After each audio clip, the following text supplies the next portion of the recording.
Okay, I was born March 2nd, 1947 in Rome, New York, which is in the center of New York State.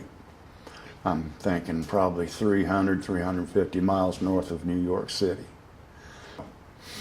And a very beautiful place. A lot of beautiful homes that were built in the 1800s. There's one home there, I don't know if it's still standing, but now it's kind of like a ghost town full of beautiful old mansions that are rotting to the ground. Yeah, in about the 5th grade, I think it was, a music teacher was going around to the local elementary schools looking for talented individuals.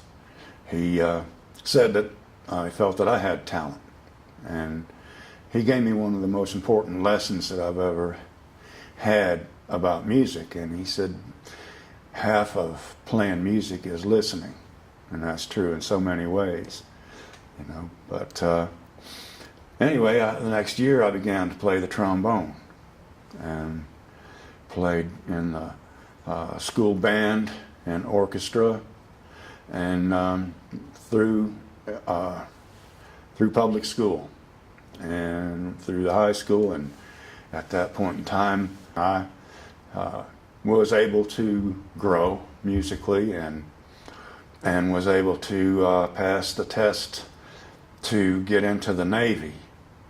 Kind of a dubious honor at that point in time. Vietnam War was going on, and it was either join the Navy or get drafted into the Army.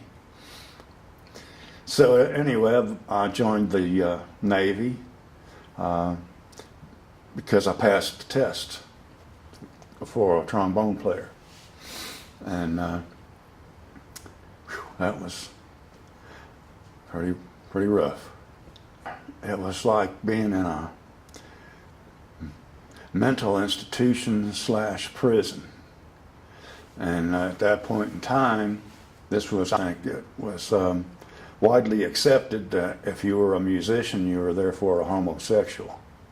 And homosexuals back then weren't treated the way they are today. So it was rough, pretty rough, you know.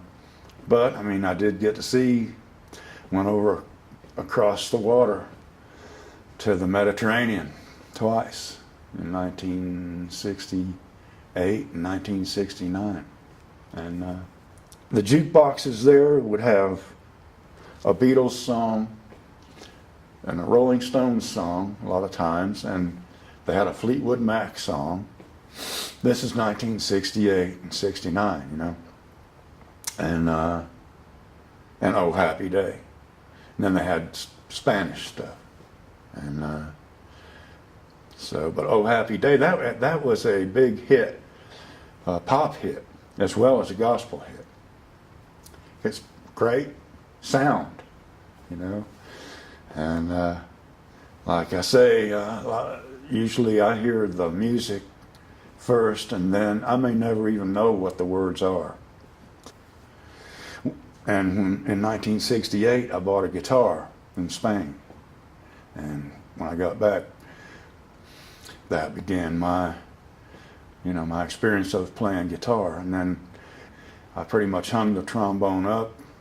It's not a type of instrument that you take to a party and play solo and stuff like that, whereas guitar is. And back at that point in time, 1969, 1968, 1970, there was a veritable flood of incredible music. Just, I mean, bunches and bunches of some of the best music that's ever been, you know, back then. So it's a perfect opportunity to exercise my development in the playing guitar. And then in about 1974, some friends of mine that I knew moved up to the mountains of Virginia. And I went up to visit them and fell in love with the mountains. And at that point in time, there was a 3-record set of Will the Circle Be Unbroken with Nitty Gritty Dirt Band, Doc Watson, Maybelle Carter, all kinds of, you know, different stars of old-time country music, old-time and bluegrass country music. And that was like the soundtrack for the mountains to me. And it was just perfect. And I couldn't stand it, so I had to move to the mountains, you know. And moved into a house on a farm. And the guy that ran the dairy farm, Doug Young, played the banjo, guitar, auto harp, and sang. And he had a bunch of records, old records. And so he introduced me to old-time Southern Appalachian mountain music. And that's where I got my start in that. And so I began to collect records, went to Wytheville Community College, where I met some different people who were musicians. I also met my ex-wife, mother of my kids. But anyway, you know, met some really fine musicians and got to play quite a bit. Met a man, Kyle Creed, who was from around Galax. And he was a renowned banjo player and banjo maker and fiddler. And we had a spring fling one time at the community college, and he was invited. I guess Dale invited him to come and play. And he heard me play my version of Cumberland Gap, which I got from a record of Maybelle Carter. And he said that he would like for me to do that on his next album, record album. This is 1976, his last record album, Liberty. And so I sang that, and he played the banjo. And so that's something I'm really pleased about. And so, you know, continued to play music. And my ex, she wanted to move to North Carolina. And we'd been going to fiddlers conventions and had met the Cork Lickers, Gil Adams and his brother Mark, and some different people from around Banner Elk. And I said, well, we know them. So that's why we moved to Matney in 1978. And about a year later, we had our first son, Laney. And then a couple of years later, we had Gray, Forrest. And then when they were 6 and 8 years old, we split up. And so I moved around.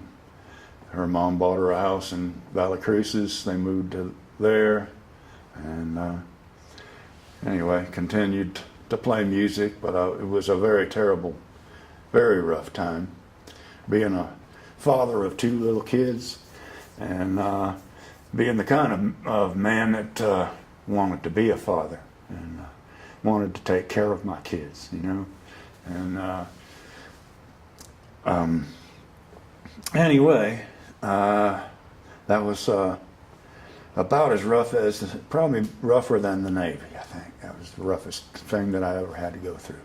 And it never ends. Then someone invited me to go to church, and I went to a church in Boone, and I didn't really like it. Music wasn't really there, and it was really kind of cold. And then I was playing and singing at the Beanstalk Coffee House, which is now the Democratic headquarters. 2 black girls hung out there, local girls from Boone, and at one point in time they were telling everybody, hey, our church choir is having a concert. And I said, you have a church in Boone? And they said, yeah. And I said, what is it? They said, the Boone Mennonite Brethren. And I got an image in my mind of black Amish people. And I didn't make it to the concert, but I went to church the next Sunday, and that was in 1993. And I've been there ever since.